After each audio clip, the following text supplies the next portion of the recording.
Okay, so this is the planning stage for our next case. We start off placing the implant exactly where we want on the patient's skeleton. This is the first part. Start on the posterior condyle of the femur, and we're measuring back to front. And this just kisses the front of the distal femur. It's right where the kneecap lives. This is an excellent example of how we don't overstuff where the kneecap lives. That's an exact match for the patient's anatomy. We then get to look at the size. So we get a measure from side to side. This is critical for patient comfort.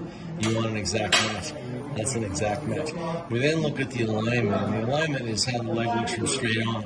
And we're going to start off with a little bit of a varus to even out the cuts. We're really not going for a 0-0 line. We're going to match the ligaments, medial and lateral collateral ligaments, and make the knee stable. We then match the flexion gap and do the same thing. And in the end, we have a knee not only that matches the bony anatomy, but also is stable to the ligaments. This will be a very straightforward case.